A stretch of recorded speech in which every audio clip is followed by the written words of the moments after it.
it's Louise Schofield, and I'm now joined with Blood Red Shoes, who are about to take the stage here at Cro Cro Land. How are you guys feeling? Looking forward? Yeah, feeling good. Yeah. I feel pretty good now. Yeah. Took me 3 gin and tonics. That was all.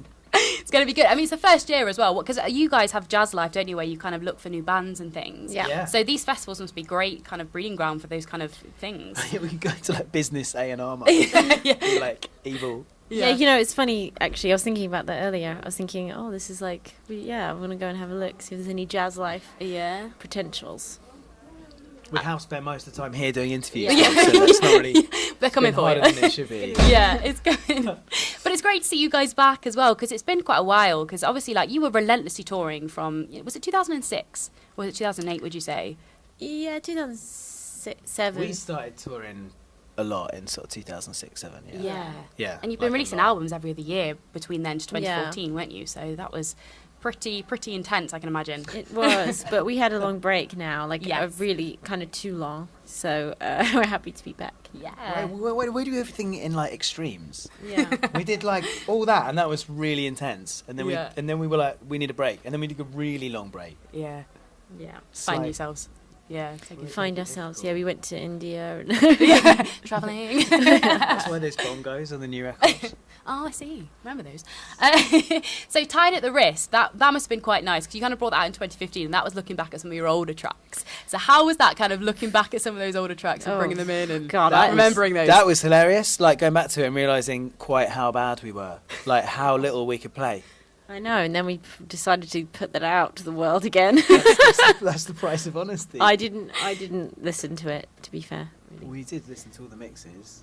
So that's what you not thought. totally true. Did you not? Yes. Mute. Do you know, I was quite sad that Jamais Perds wasn't on there, because that's my gym song, because I love it, because it's only 1 minute 28, and it's just so powerful. It's great for the So you treadmill. don't do much exercise really. If you do 1 minute 28. 1 at minute the gym. 28 and I'm done. It's probably not worth the membership. No, to be yeah, honest, should mate. probably get rid of that. Financial advice here, I like it. That's for free. Thank you, appreciate that. And Get Tragic as well, you recorded that out in LA, and I saw that you worked with Nick Lorne on that one, who's worked with the Yes. Yeah and Nick Cave. So how was it working with that one, with him on the track? Yeah, it's cool. I mean, he Is a vampire. is a vampire. Of course. And he had really good, insightful ideas. And he has an engineer that works with everything who we mostly work with. To be quite honest with you. Yeah, he does the actual. Yeah, Day-to-day but Nick Lorne is kind of like this wizard that comes in and is like, try this and do this. And yeah, He floats through. yeah. Because But yeah, no, he's made some of our favourite records, so that's really cool.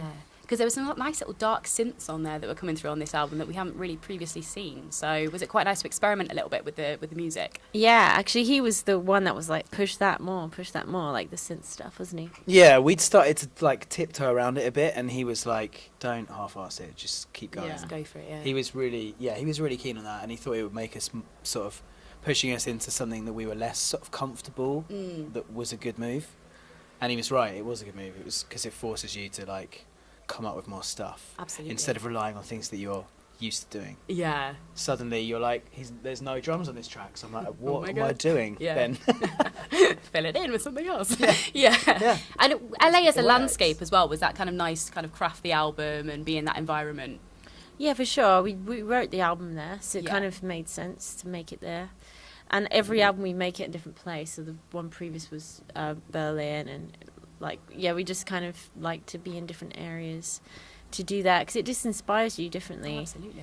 I think it sounds like an LA record, Yeah. it does. When I listen to it, it makes me think I'm in a car in California, and I can really, now we've had some time for it, I can really hear the difference, and I'm like, It does feel quite totally shiny. been made in America. Yeah, it's Yeah, really shiny. Yeah, shiny, yeah. Definitely. I think of it as like the record where you just like put on, like you dress to impress, basically. Yeah. It was like that. It was Yeah. like it's got that kind of like extrovert thing to it. It's like trying to be a bit more sparkly. Well, even with the people. artwork as well, you know, that kind of had a glam rock kind of vibe to it as well, nice and green, nice and bright, so, you know, it all fits. Yeah, we went Quite back to nicely. LA to do that as well. Oh, yeah. Yeah, the whole thing is totally riddled with Los Angeles. Yeah. It's drenched. Good and bad. yeah. All the good bits. Get Tragic, perfect name. LA. But you've been playing across Europe as well. How has it been received with like different countries? Have people like gone to different tracks and it's been quite popular? Or when we did the album tour, it had only been out that week really, so it was like people were still getting to grips with it. But as the tour went on, you could see people know more of the songs, and it was really cool. It's really been received well. Yeah. Like, we didn't know, like how that would go. Yeah. You never know. Yeah, like you do. I Yeah. think we were a bit shocked, to be perfectly honest. Yeah. The whole record was a real struggle to make. Like, we decided we needed a break, but it wasn't supposed to be as long as it was. And a lot of that wasn't our decision. It was because of loads of like really desperately boring music industry bullshit. Yeah. But we got really done over by a lot of really unscrupulous people, and so there was a whole period of it where we just wanted to get back to it and couldn't. Yeah. And it took such a long time to get the whole thing out. Yeah. Like, it kind of... It almost is like a triumph to just be able to get it out. Yeah, It's it like, kind of crushed so much that, like, when it came out, it was just a relief for it to come out. And then afterwards, when we realised people liked it, it was a shock, and I'd almost forgotten about that element. I was just like, I just wanted to get this damn thing out, man. And then when people were like, this is my favourite record since your first one. That's amazing. I was like, oh. We did it. And do you know what I mean? I'd like lost track of that even being part of what it is that you do. Yeah, but it seemed like quite a well thought out album though, because like looking at your Instagram, this is really millennial of me now, but looking at your Instagram, it all looks like so, with all the green, and you've really thought about it, and with the popcorn picture as well, with the promo. How was it like shooting that? Because I would have choked on all that pop. When you're like, I ate so much that I felt sick. I think we just got drunk with the photographer, and then it was kind of easy. She had this little popcorn machine, and I think it was just we were just having fun really. It wasn't. we were just sticking about. Yeah. I think a lot. The record is more thought out probably than a lot of our records because we had more time.